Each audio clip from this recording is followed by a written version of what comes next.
मेरी आ रही है आवाज? Hello.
Hello.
Namo Namaha.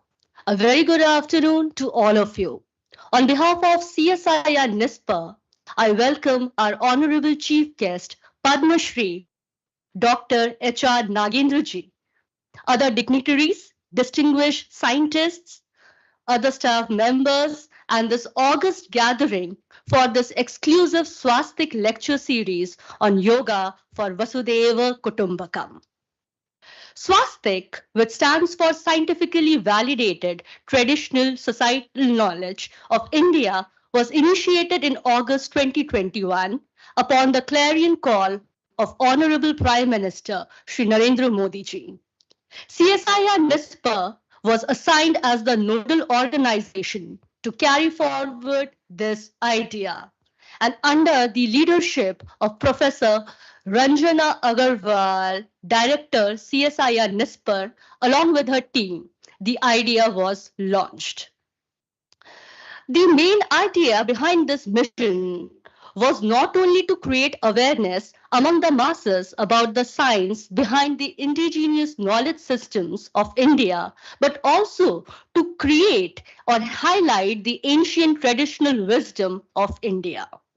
Till now, 37 scientifically validated traditional knowledge stories have been successfully disseminated in 17 languages across different social media platforms. Swastik Lecture Series is a part of such initiative which not only brings about the thought-provoking ideas but also the insightful discussions on traditional knowledge system of India. As rightly said, that knowledge is power, let us evoke the goddess of knowledge, Devi Saraswati, inside us. I request our Honorable Chief Guest, Padma Shri Dr. H.R. Nagendra ji, Shri Hassan Javed Khan Sir, Chief Scientist, CSIR NISPA, Professor, Dr. Charulata Ma'am, and Dr. Parmanand Burman to kindly light the lamp and inaugurate the session. So please do the honors.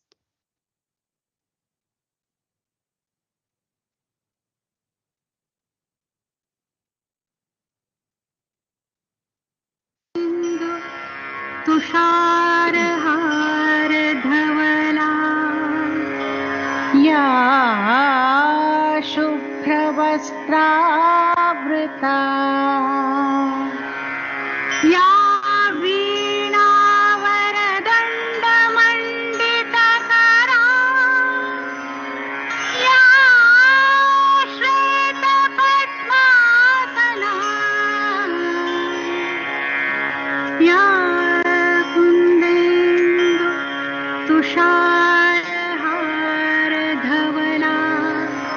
या शुभ्रवस्त्रावृता या वीणावरदण्डमण्डितकरा या श्वेतपद्मासना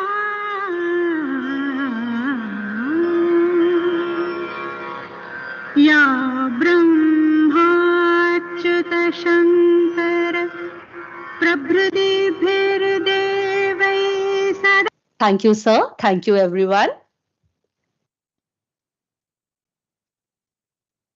Now I request Shri Hassan Javed Khan sir to kindly felicitate our chief guest, Padma Shri Dr. H.R. Nagendra ji, with a plant and a shawl as a token of respect. Please give a huge round of applause.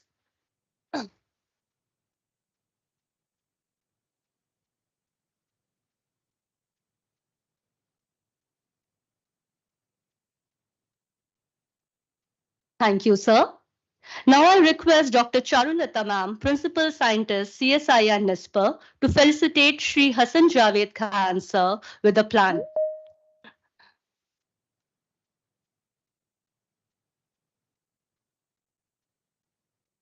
Thank you, ma'am.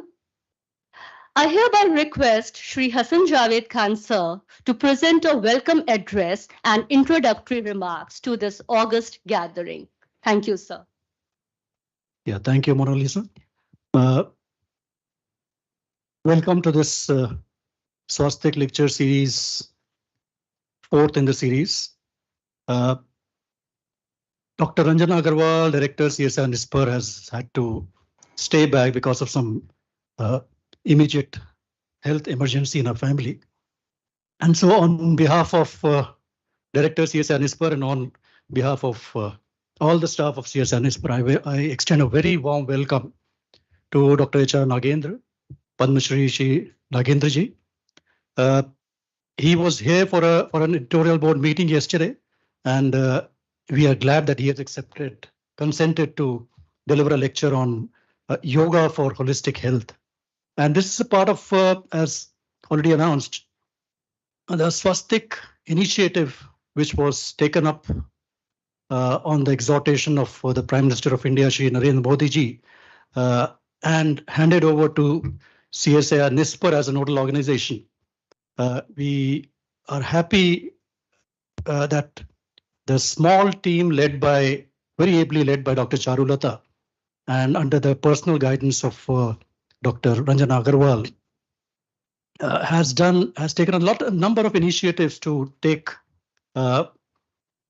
scientifically validated traditional knowledge to the public through various platforms and through various approaches, which includes holding conferences, workshops, getting in touch with experts in traditional knowledge, asking them to write articles, gleaning portions that can be shared with the public, and creating very eye-catching social media creatives. And we understand that the project is doing really very well. They have also been in touch with MyGov, holding competitions on the MyGov platform. And one of the initiatives has been the lecture series. 3 of these lectures have already been held. Today we have the 4th lecture, and we are happy that the lecture is being delivered by Dr. Nagendra on yoga for that strives towards holistic health, in the sense that yoga is not just meant for a fit and healthy body. It also aims at creating an alert and a stable mental outlook. So we are very eager to listen to you, sir, and a warm welcome to you once again. Thank you, sir. In 21st century, when technology rules our lives and commotion in mind and thought regulates our behaviors, yoga is the solution for all. As quoted rightly by Yogacharya Sri Iyengar ji, yoga does not change the way we see things. Rather, it transforms the person who sees. Yoga takes you to the present moment, the place where actually life exists in reality. Before our distinguished chief guest, Dr. H.R. Nagendra presents his keynote address, it is an honor for me to introduce him through his short biodata. Dr. Nagendra was born in a respectable family and completed his PhD in mechanical engineering from IISc Bangalore. After serving for a short stint as a faculty at IISc, he joined the University of British Columbia as postdoctoral research fellow. He joined NASA Marshall Space Flight Center as postdoctoral research associate and to Imperial College of Science and Technology as a consultant in 1972 and visiting staff. Dr. Nagendra joined Vivekanand Kendra during 1975 as a whole-time worker, served as Secretary All India. He worked as Secretary Vivekanand Kendra Yoga Therapy and Research Committee, VK Yogas. He was also All India Vice President of Vivekanand Kendra, Kanyakumari. From 1986 to 2000, he was the Secretary of Vivekanand Kendra Yoga Research Foundation, Bangalore, and the Director of India Yoga Institute.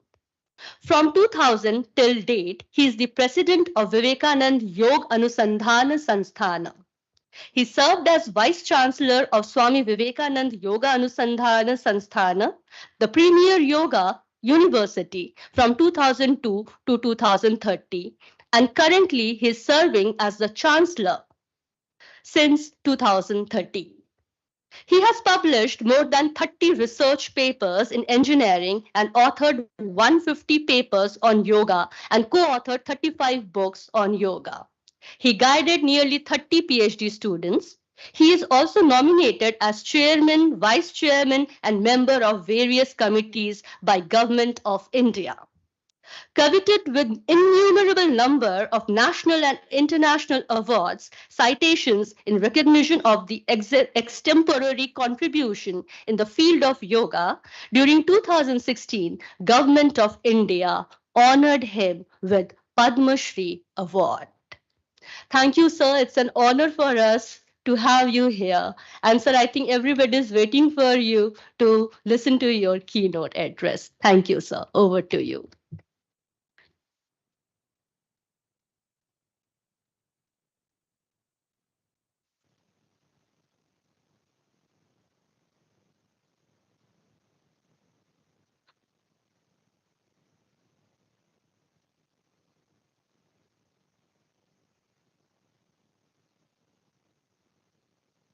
My dear brothers and sisters, I bring greetings to all of you from S-VYASA, Swami Vivekananda Yoga Anusandhana Samsthan, Deemed University in Bangalore, and from VAYU, Vivekananda Yoga University in Los Angeles, and from Indian Yoga Association, to all of you for this wonderful work that you have initiated under the name of SVASTIK lecture series thing that Honorable Director Niranjana Agarwalji has initiated and the whole team is executing.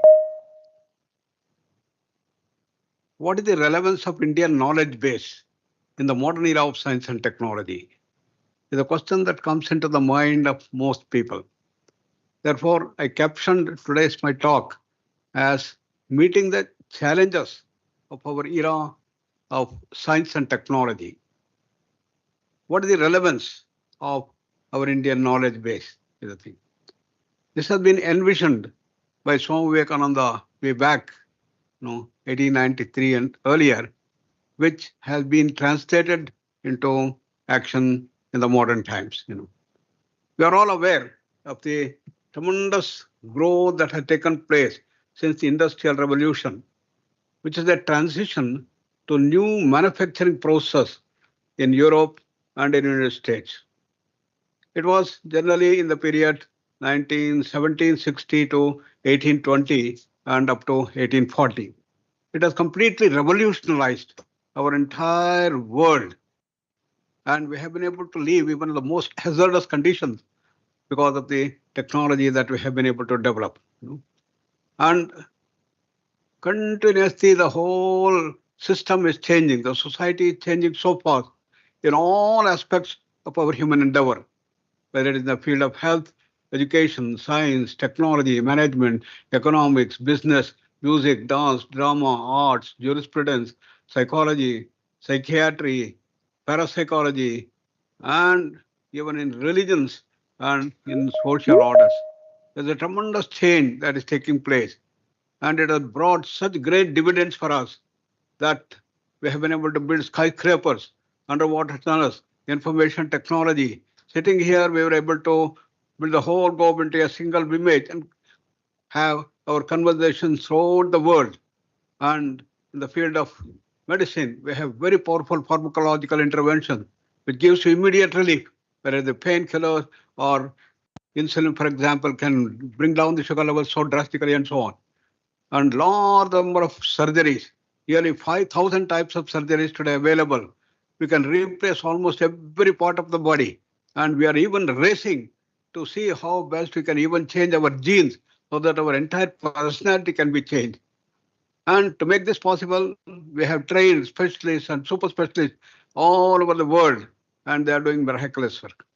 So these are all the grand achievements of modern science and technology that we have witnessed over the last 400 years since the time of Newton and Descartes. But at the same time, along with these great achievements, we have also had a number of challenges which are also fast creeping up the whole world. Among all these things, stress. Stress has become the prominent feature today. Earlier, stress used to be only the executive word. But today, every small kid, says, "Mom, I'm so stressed up. I'm so tensed up." Is a common thing that we see. And correspondingly, the hazards of drug addictions, it has become so rampant. In the United States, by the time a student completes his 10th class, he or she would have tasted either a minor or a major psychedelic drug.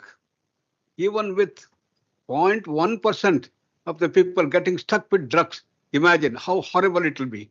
This has become the biggest challenge in the American world, And want to talk about alcoholism, gun, terrorism, family divorces, continuously in the ascent. When I used to be in the United States in 72, 73, 74, normally an American would have one divorce. But by 1979, 80, it became 2 divorces. By 1983, it became 3 divorces. So they said, why marry and divorce, marry and divorce? Why go through the legal hassles? Better we live as long as we want. When we don't want to, we'll say goodbye. The whole marriage institution has started collapsing. And want to talk about the corresponding single parent problem, all around the ascent. And psychosomatic, psychiatric problems, all on the ascent.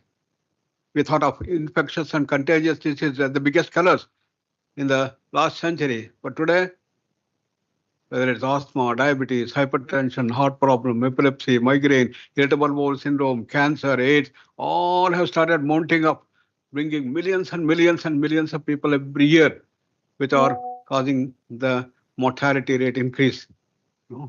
And there is no solution to these NCDs. Once you're diabetic, ever a diabetic. Once you get hypertension, you must go on taking medicine. If you get cancer, your days are numbered, they come to pass.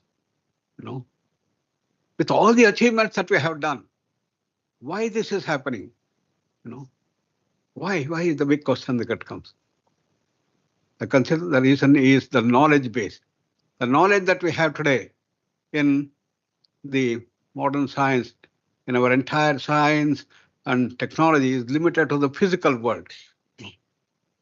Just to refresh your memories, modern science started about 4 centuries back, and it was Newton and Descartes who started the ball rolling. And continuously the growth started without the scientific methodology of formulation of the hypothesis, designing the study, conducting the experiment, double-blind studies and whatnot. And if all things happen and then you have the same result in multicentric trials, then we have the inference and achieve this thing. It has been so systematically developed. And once it started, soon the scientists found that this world is very complicated. We do not know how even an object falls, how the rain drops, how the lightning occurs, how the thunderbolt comes. We don't know even simple things, down to earth things like that. So what to talk of gods, goddesses, devils, pishachas, and others? No, we can't understand. So let us start understanding the physical world to begin with. The objective is to find out the reality from where the whole universe has come. But let us start with the physical world. Let us try to find out what is at the base of this physical world. Once we complete understanding, then we go to the deeper dimension. This is how it started. Over 400 years, we have reached a stage we understand almost everything about the physical world. Every object is all made out of molecules. Molecules made out of atoms. Atoms made of protons, neutrons, electrons, and others. They're all made out of quarks, packets of energy. So everything in the physical world that we see is nothing but energy, energy, energy. And you can precisely calculate how much of energy is in given matter.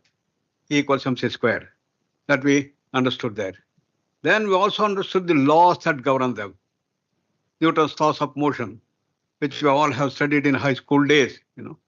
This is called as the classical mechanics or deterministic approach. According to this, everything in the world is determined.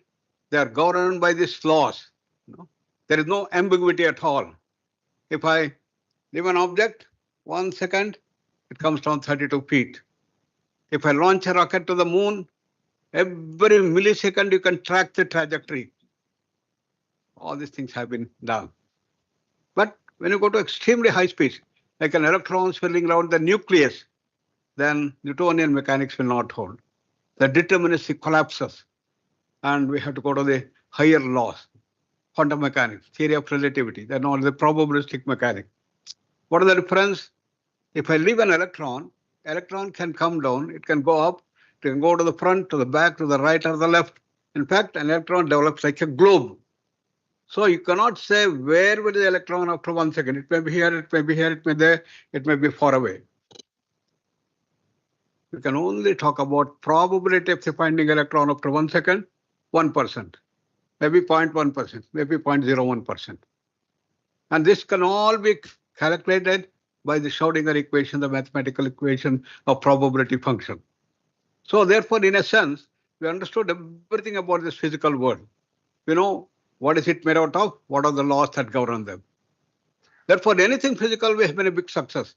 Putting man on the moon, building skyscrapers, underwater tunnel, information technology, and building skyscrapers, everything physical. Similarly, infectious and contagious diseases and surgeries, everything is physical. We have been a big success. Then what is happening to science? Fritz of Kopra wrote that wonderful book, 1983, Turning Point. I think many of you would have come across. How many of you have heard of this book or gone through that book? You must all go through this thing. It's a 250-page book, which was a bestseller. Millions of copies were sold at that time. What did he write? A famous personality from University of California. He wrote traced the entire history of science from the time of Newton and Descartes, and how the science grew, how we have come to this stage, and what are all the advantages that we got, what are all the challenges that we are facing. Then he says, remember what Newton said. Having completed the understanding of the physical world, we go to understand the deeper and subtler and causal dimension of this universe. We are in that stage. We are in that transition, he writes. And therefore, science is in that transition to go beyond the physical, to understand what is deeper, what is the higher dimensions. That's what we think. That is the turning point. In this understanding of the totality of the universe, we are in a very embryonic stage.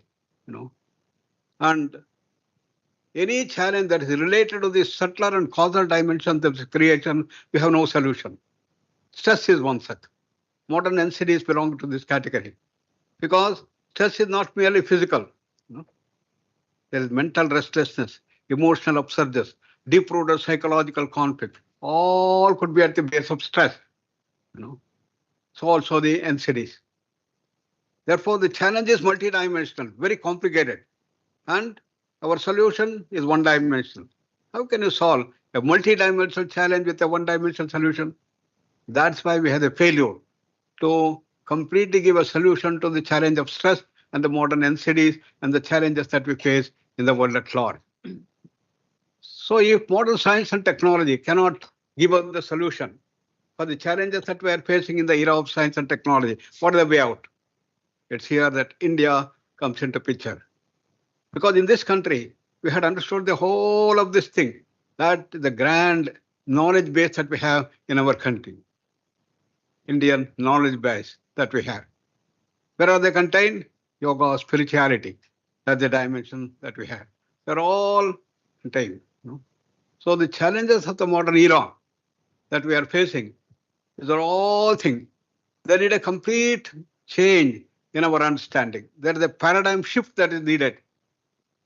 In modern science, people thought that everything is not matter, and it's from matter, life comes, then mind comes, emotions come, everything can be explained by matter. It's called the matter-based approach, or upward causation, as Amit Goswami talked about. What does that mean? There is nothing apart from matter. Everything is nothing but matter. Then what is life? Function of the DNA or RNA molecules. What is mind? Functioning of brain cells. What are emotions? Functioning of the specific centers in the brain, like the rage center, the lobe center, and others. What is consciousness? Nothing but the functioning of all the DNA, RNA, and the entire molecule. So everything can be explained by matter. This was the mindset that we had in late 70s, 79, 80.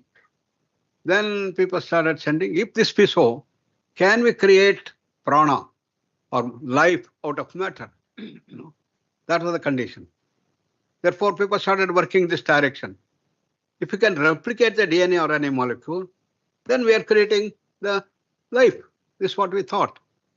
But the computers in late 70s were not big enough to actually construct or create a DNA or RNA molecule, because very complicated. By 1981, 82, 83, we were able to create that thing. Everybody was excited. Now we are going to create life. Then through life, we can create the type of human beings we want, and we can have complete mastery over the whole creation. That was the enthusiasm that was emerging in 1980s. And all laboratories in the world have started working on this to create prana, life out of matter. But 2 years, 3 years, they were able to create DNA or RNA molecule, but prana did not come out of it. They tried to push and pull this thing, nothing happened. So by 83, 84, it was all decided prana is something different, mind is something different. It cannot be created by matter. And it was then Professor Amit Goswami and the top scientists of the world said, we have to completely change our outlook. From the matter-based paradigm, upward causation, you must have the downward causation. That is, consciousness is primary. From there, the prana, the mind, the prana, emotion, everything comes. Finally, the physical world comes. This is the change in the mindset. Therefore, to meet these present challenges, we need that type of paradigm shift that is needed, that is on the offing. So it's here that yoga has had coming up in a big way, and it is the wonderful change that is occurring. After the Industrial Revolution, now a revolution of the making. The making is yoga. Yoga is in the making of a new direction.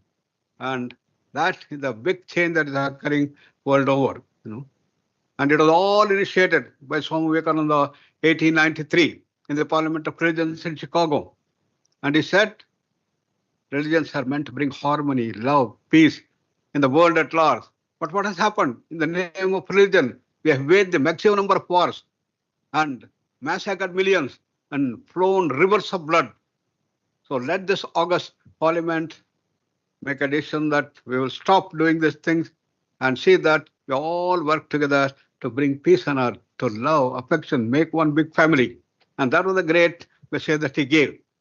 And he heralded the grandeur Mandukya is the smallest, So what is the content of this Upanishad? What do they talk about? According to this, the Wisdom Upanishad says that there is a complete dimension which is unchanging. And emerging out of this thing is the entire creation. And this ever-changing dimension is the creation. And Sanskrit is called Jagat. Jagat comes from the word Jagatyan Jagat. That which goes on changing is called Jagat, is called creation. So in this world, everything is changing.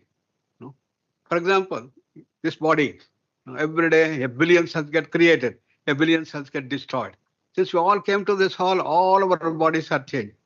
What to talk about the prana and the mind and the emotions and intellect, everything changing. Therefore, there was a biggest, wonderful, great Buddhistic philosopher. He said and developed a beautiful model for this entire Jagat. He called it the Kshanikavada. Kshanika means temporal, it goes on changing. It was so logical, so wonderful, and so great. Everybody accepted that. And for decades, it was the order of the understanding of the entire creation. Then came a brilliant student, and he asked the question, sir, we marvel at the wonderful thing that he had developed. But I have a question for you. Yes, what? If everything is changing in the world, is there something does not change? He asked. He did not have an answer. That a later group, Mahayana group who came, they said, it is shunya, it is silence, it is zero. It's called the Shunyavadis and the Kshanikavadis. But after a few decades, when Shankaracharya came, he said, how is this possible?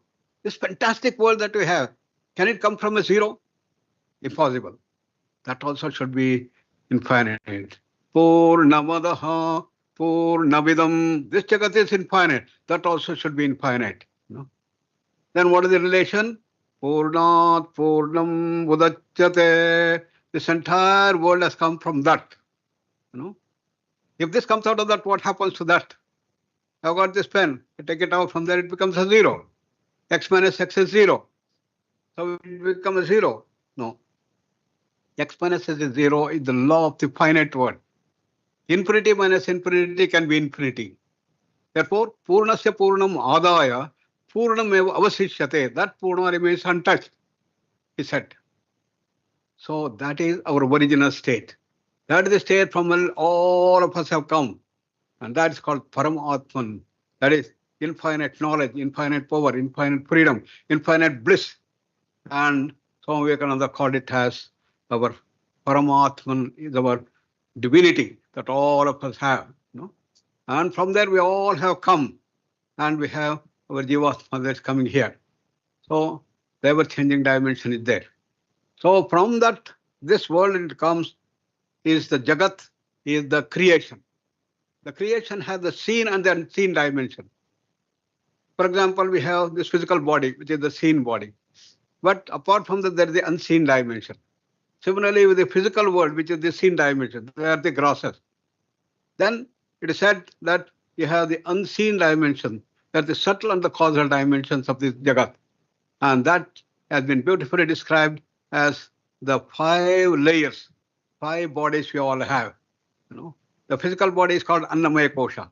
Then bigger than that is the Pranamaya Kosha, then Manomaya Kosha, then Vijnanamaya Kosha, then Anandamaya Kosha. These are the 5 bodies for the physical thing that we talk about. Then in the physical world, this is for the individual. Then in the world of cosmic things, we have got the electromagnetic field at the base of this entire physical world. Then more pervasive of this entire thing is the pranic field, called the bioplasmic field. Then we have the mind field of the astral field, much bigger, more pervasive. Then much bigger than that is the information field or Vijnanamaya Kosha.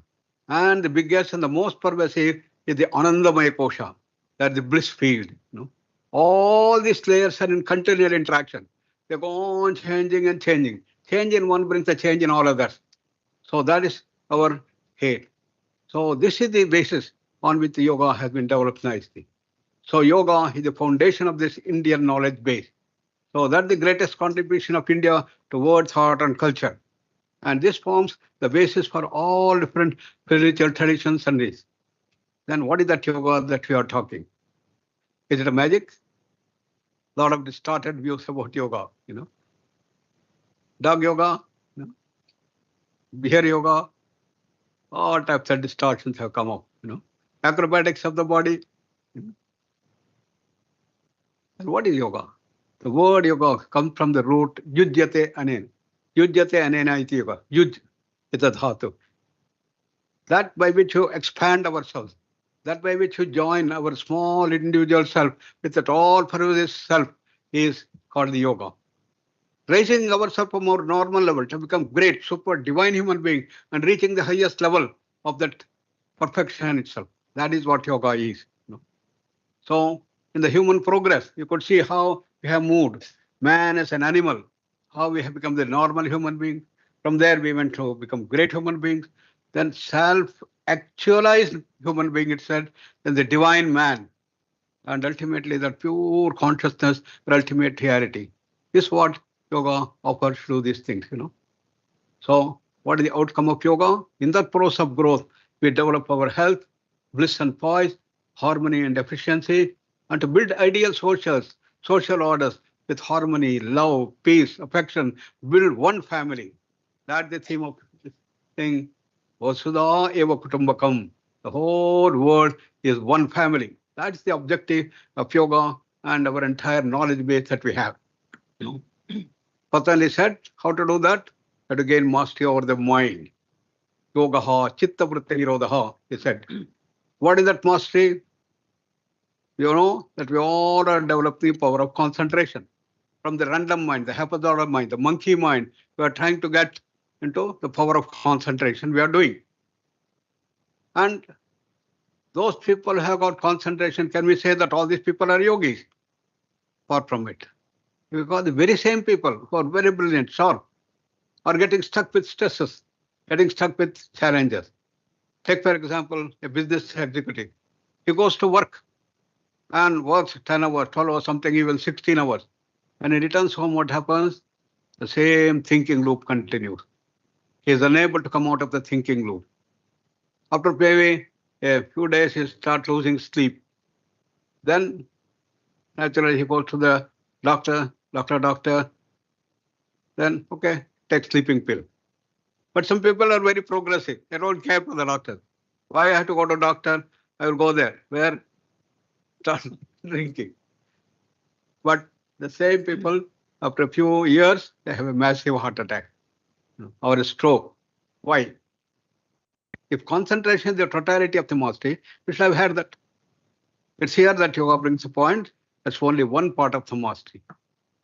So, faster mind, quicker mind, brilliant mind, sharper mind, creative mind, innovative mind is one part of the mastery which is necessary.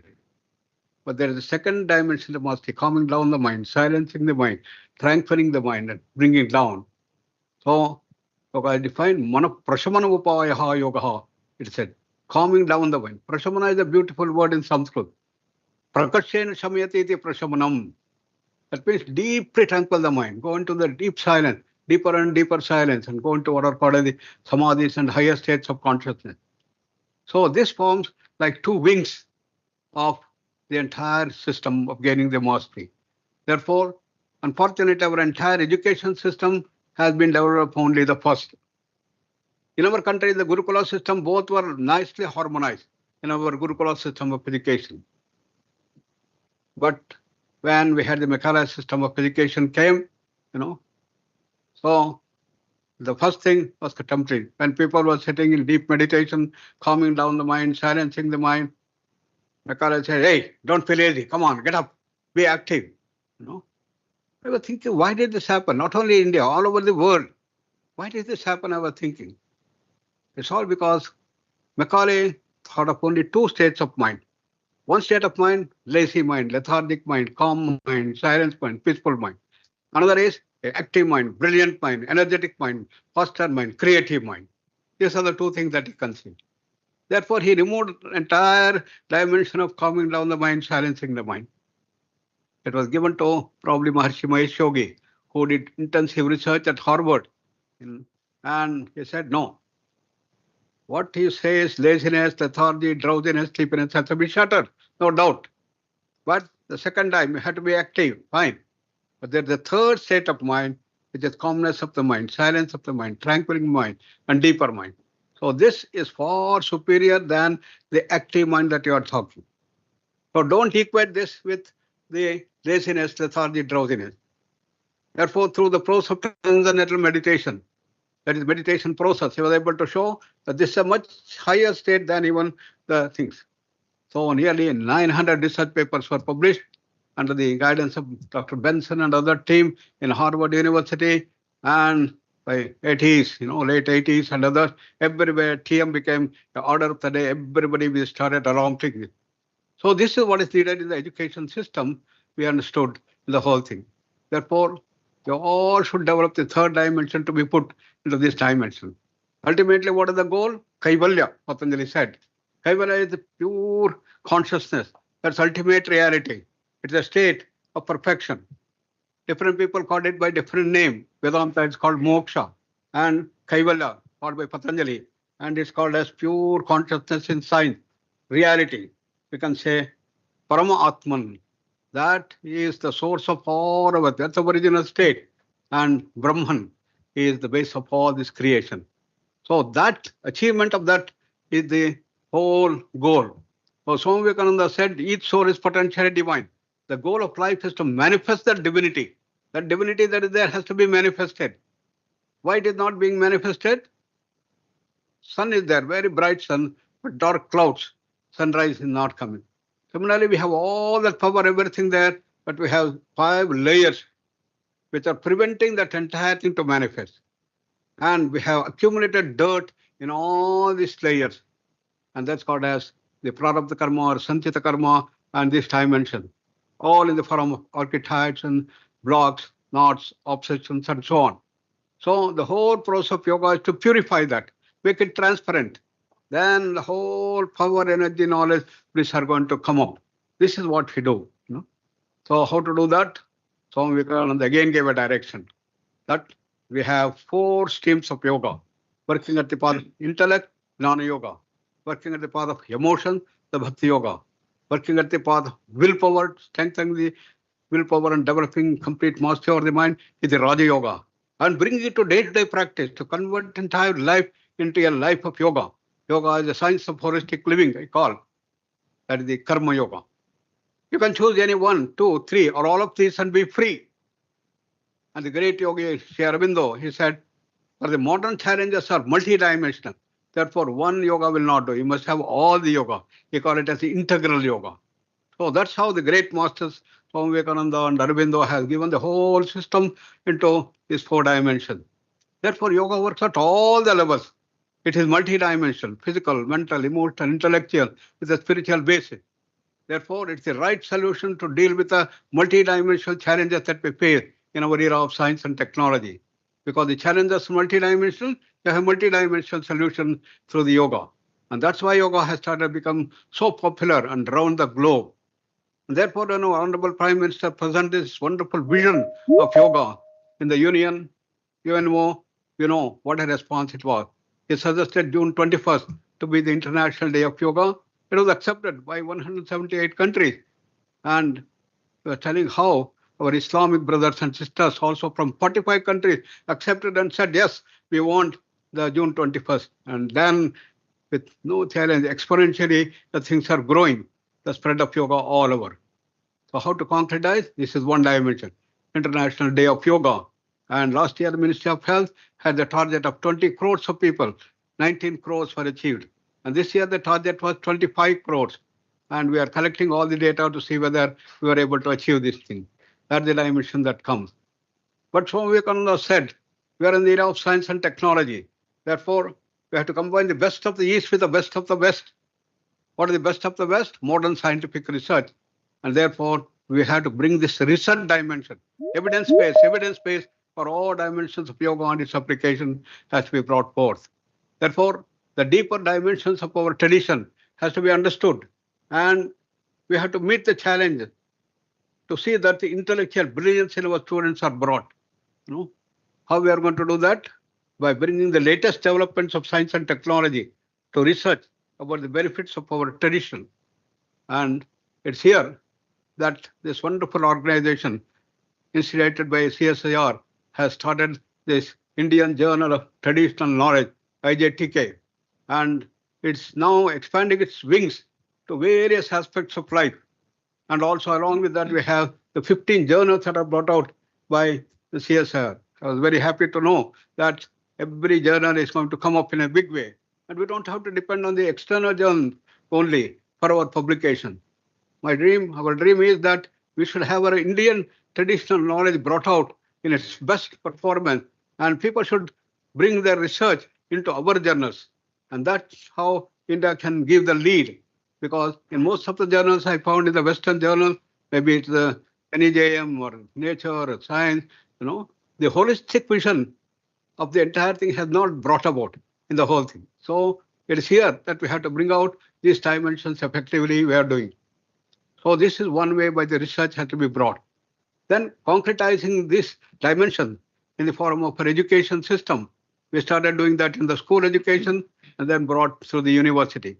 So S-VYASA, Swami Vivekananda Yoganusandhan Samsthan, is the most unique university which is based on this traditional knowledge to be brought forth. When we started this university, we had to completely rebuild the entire syllabus, the semester system, and everything has to be brought. And therefore, we had to work 3 to 4 years to bring about the entire thing and bring the entire dimension into it. What is the vision? The mission, be and make, as Swami Vivekananda said.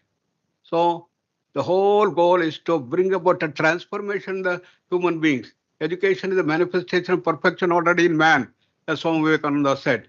Therefore, we don't want just bread-earning education, but we want man-making, nation-building, peace-developing education that we want. It should be a total personality development. Therefore, every one of us should see that our students get transformed to the higher human beings.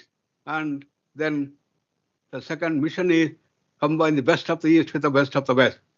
So objective of S-VYASA, that is the short form of Swami Vivekananda Yoganusandhan Samsthan, also of VAYU, that is Vivekananda Yoga University, is to make yoga a socially relevant science. As our Honorable Prime Minister said, it should not be limited only to those people who have to go Himalayan peaks and conduct their things. It should be brought down to everybody in the society. And that can happen when we understand that yoga is relevant, has a message for all in all aspects of human life. So how to do that? We need today evidence-based scientific research. So combine this thing by modern scientific research, and that is how we have to meet the challenges of the modern era. So therefore, research is at the base of this entire university, and Anveshna is the beautiful lab that we have developed in which we can measure all aspects in the physical body.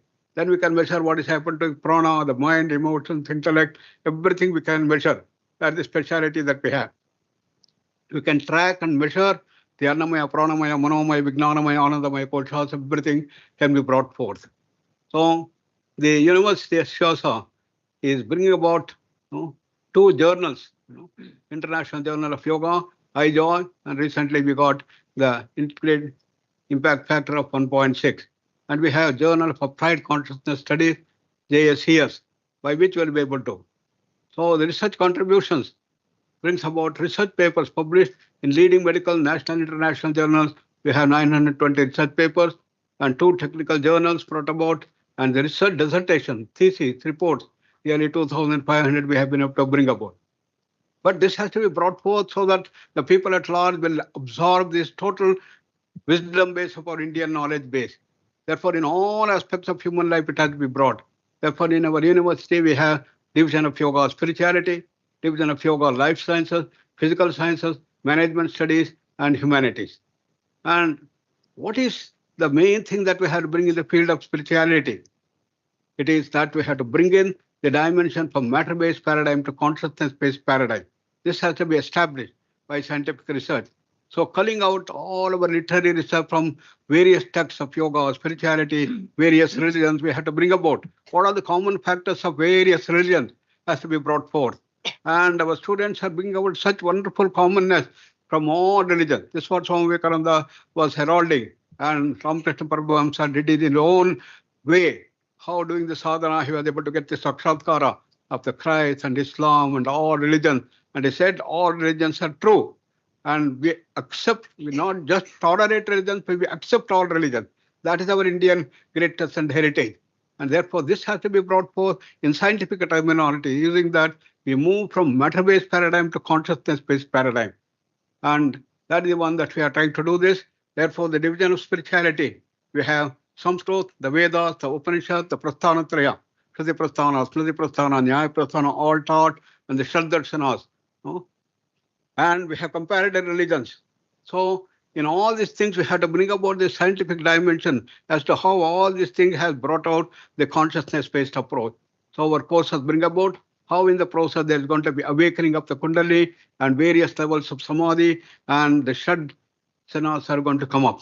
So we have got the various chakras, which we do as we grow further from the Muladhara, Swadhisthana, Manipura, Anahata, Vishuddhi, Agna, and Sahasrara. These are the dimensions that come up. So in the division of yoga life sciences, it could be the health sciences, the basic paramedical sciences, and other basic sciences of life sciences. So in this also we have to look at all dimensions, not merely physical, but mental, social, emotional, and the dimension of spirituality. So as WHO has organized, health is not merely absence of a disease, but is a state of well-being at the physical, mental, social, and spiritual levels. And that's how it has been brought forth in the whole thing. So we have an integrated approach of yoga therapy that we have brought called IAYT. So it works at all these koshas.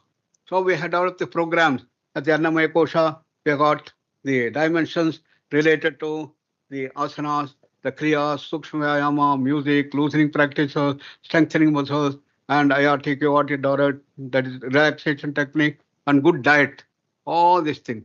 So when people come to our Arogya Dham, they get the diet therapy based on Vata, Pitta, Kapha, Tamas, Rajas, Sattva. And therefore, the holistic dimension of diet also comes in.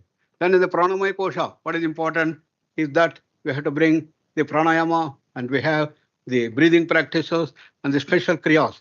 Kapalabhati, Swami Ramdev has made it so popular. And this had to be brought forth along with various dimensions of pranayama, essentially to slow down the breath, thereby calm down the mind.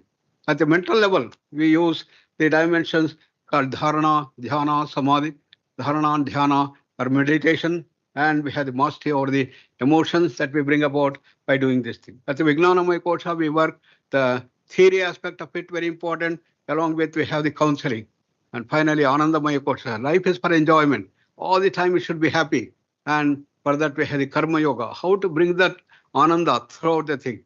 This is what Gita says. Yogastaha kuru karmani sangam tyaktva dhananjaya, it said. These are the dimensions that we do. So it helps in prevention of diseases, promotion of positive health, and rehabilitation. This we have published nearly 900 research papers in this direction, and we are trying to promote and emphasize that in the health scenario, we have to promote prevention rather than merely dealing with the diseases. We are building big hospitals, putting all our money for dealing with the sick people. That should be not work on the prevention. That's what I have been pleading in the Planning Commission and the Niti Aayog, and fortunately everybody accepted. And now the wellness centers have come. 1.5 lakhs wellness has come in the country. Each is a yearly budget of 25 to 30 lakhs per thing. So that comes to nearly 15% of the budget of the health. So this is how the emphasis on prevention has come in the country with this dimension. And then the integrative healthcare delivery system we have in our campus, 100-acre campus called Prashanti Kutiram, wherein people come from all different things. When the people come, we have got allopathy, yoga therapy, Ayurveda, naturopathy, physiotherapy, acupuncture, all under one roof. So they get wonderful, remarkable improvements doing this thing that come. You want people also to come who are normal to rejuvenate themselves. So this Vasudhaiva School of Health Integration has been set there for treatment of non-communicable diseases. Modern medicine handles surgery of muscular level, nervous level, and cellular level. AIDS only symptomatic relief. So modern medical therapy, Ayurveda, naturopathy, acupuncture, physiotherapy, all under one roof that we have. So we have a number of other facilities in this thing which are necessary along with these things. And then we have the division of yoga and physical sciences. What we have to do, we have to see that we move from the dimension of physical science to understand what is life, what is prana, what is mind, emotions, intellect. We have to move from Annamaya to Pranamaya and doing that. For that, now the special techniques are there, the biowell-based research, which can measure what is happening in the pranamaya kosha and give the complete detail of the whole dimension that is needed. Similarly, we have the double slit experiments and the reg-based things to measure the consciousness field. All that has been put forth there. And similarly, we have the low energy nuclear reactions that are brought forth and biological transportation. And we are trying to develop mathematical model beyond quantum mechanics about the prana and other dimensions. So these are the divisions of S-VYASA which are promoting. Then we have the division of yoga and management. So in the world, we have moved from MBO to TQM, the total quality management of the Japanese system, which has run over the whole world. Now we have to move beyond that into what's called the holistic systems management. So the emphasis should not be only on the quality of the product, but quality of the life.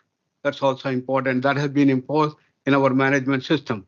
So in the economics and business, it should be from money-oriented approach to human relations approach, based approach we had to bring about with a value system brought into the whole thing. That was our grandeur in our earlier business, which had to be brought forth. Then we have the humanities, in which we have art, science, music, dance. So we have set up the School of Yoga and Performing Arts. We have the School of Yoga and Sport, School of Yoga and Jurisprudence. These are the dimensions that come up. In that, the contribution of yoga would be in developing of the voice culture, physical flexibility and strength, dexterity, creative development, emotion culture, and memory for arts and sports. And the whole emphasis comes that everything comes from that original source, that the silence, the samadhi dimension. From there, the whole thing comes up. And that is done by relaxation at the body level, slowing down of breath at the prana level, and calming down of the mind, the three cardinal principles that bring about using the creativity. So therefore, yoga at S-VYASA has come into the academic level. We have got our university in India and YU in Los Angeles. Those who want a degree from America, they can take from YU in Los Angeles. They want an Indian degree, they can take from here. It's a full-fledged to university here. But the mother organization of that, which was set up in 1986, is called VYASA. And VYASA spread its wings throughout the country, and we have nearly 300 centers throughout the country, and 80 countries we have spread. And the center, this is based in Prashanti Kutiram, is coordinating all our activities all over the globe. And YU Vivekananda University is also the objective.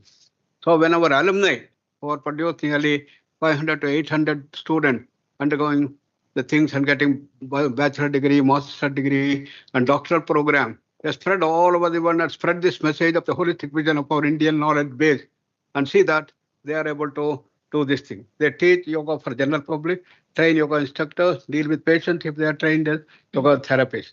And that is the Prashanti Kutiram, a 100-acre campus that we have in Bengaluru, and I welcome all of you to visit and go through our website, which continuously goes on. And I'm really once again thankful for all of you for giving me this opportunity to share with you as to how our Indian knowledge base can meet the challenges of the modern era of science and technology by having the holistic vision. Because the whole challenge that we are facing cannot be dealt with only with science and technology, because it's one-dimensional. So we have to have a multi-dimensional thing that is very needed, and that is what our Indian knowledge base gives. Therefore, rightly, our government of India, from the CSIR, has developed this beautiful center in which we have the research has been brought forth. I congratulate the whole team for developing this thing. I'm sure as days and months and years roll, we will be the leaders in the field of research through this Indian knowledge base. Thank you all very much. Namaskar. Thank you, sir, for that thought-provoking key address. And thank you so much, sir, for explaining the yoga from the point of view of quantum physics. As the first state of thermodynamics states that energy is neither created nor destroyed. It can be only transformed from one form to another. So we all are energies, and through yoga, we can actually clean our energies, because people might lie, but energies never lie. And thank you so much, sir, for bringing out this, highlighting this point that in this era of 21st century, to face the trade of the global challenges, we actually need to have interdisciplinary approach. As a calm mind is a strong mind, and as Swami Vivekananda stated, that catch them when they are young. It is very important to inculcate or to include that yoga in the school education system. Thank you so much for this wonderful session, sir. Any question? We can allow 2 to 3 questions maximum due to paucity of time. Yes, sir. Sure.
Yes, that's why we have to reshape our entire syllabus in our university. This is what we have done.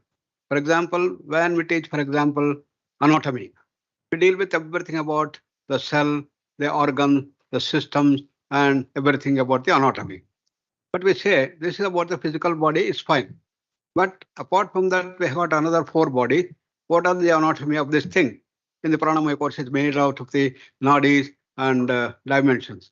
So, like that, in each subject, we have the best of the knowledge available today in the Western thing which is there, and we add on the dimensions of yoga and our traditional knowledge into the dimension.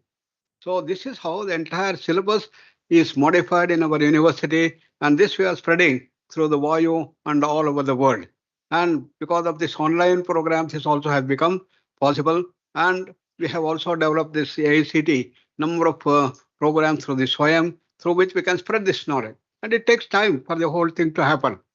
And this is how we had to bring about the whole change in our basic understanding from the matter-based paradigm to the entire consciousness-based paradigm. For this, the syllabus had to be changed. Practice has been brought, and the entire education system should be changed. Thanks to the new education policy that we have been able to do, there is more emphasis on the practices and more of practical thing than the theoretical thing. Earlier, our most of the syllabus have been essentially concentrating on the theory, and the practice are very less. Therefore, we have to bring this dimension of practice more and more to bring about the necessary change in our entire world outside and also world inside. And that's what yoga brings about. And that is the grandeur of our Indian knowledge base that we have, which we are promoting. Good question, sir. Thank you. Thank you, sir. Any more questions? Okay, so to conclude this session, I would love to quote the one of the Bhagavad Gita's special shlokas, that yoga is the journey of the self through the self to the self. Thank you so much, sir, for this wonderful session. And now I request Shri Hassan Javed Sir Khan, so please come on the dais and felicitate our chief guest with the token of gratitude for his wonderful insights toward this discussion.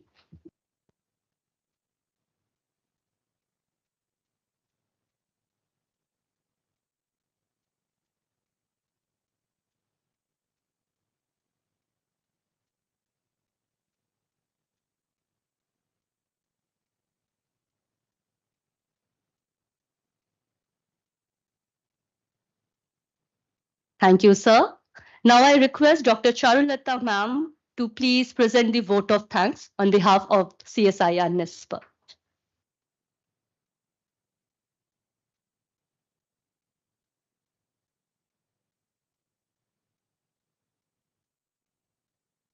Thank you, Mona Lisa.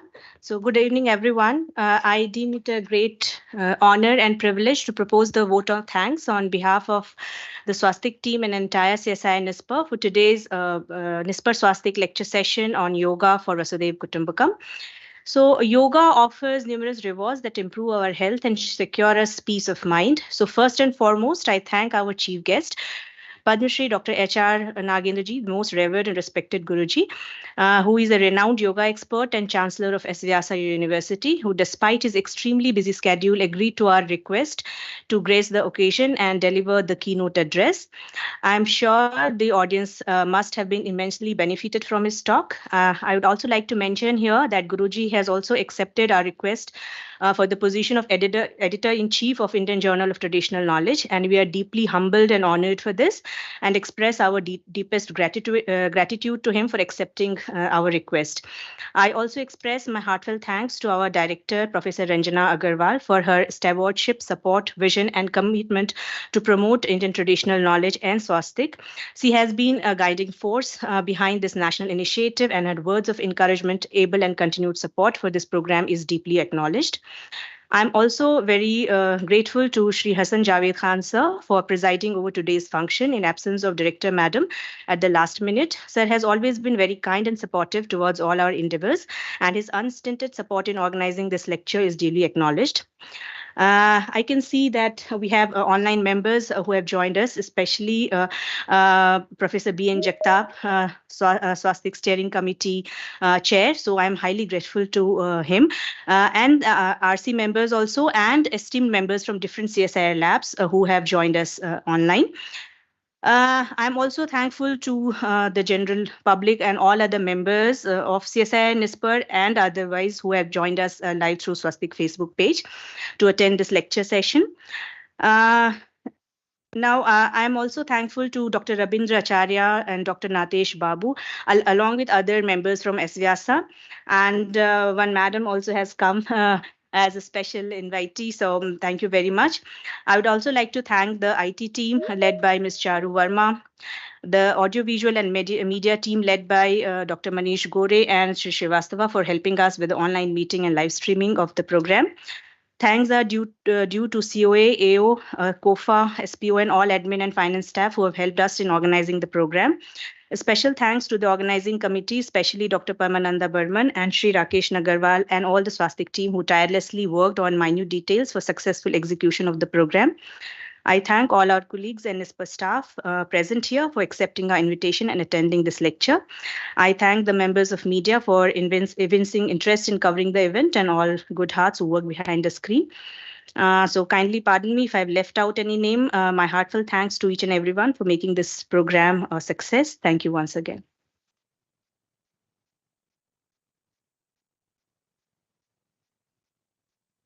Thank you, ma'am. Now I will request everybody to kindly stand up for national anthem.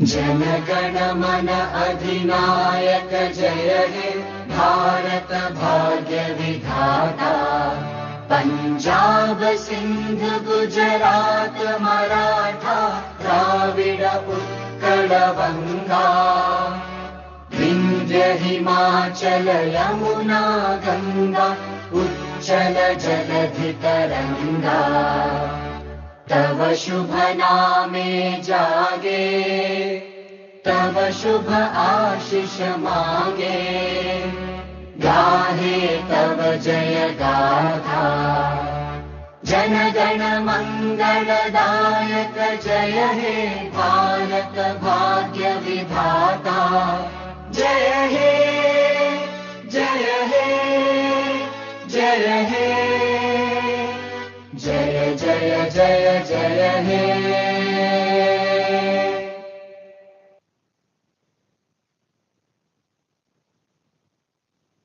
Thank you, everybody. Everyone can proceed towards canteen for the tea. Thank you all. Have a nice day. Shubham Bhurya.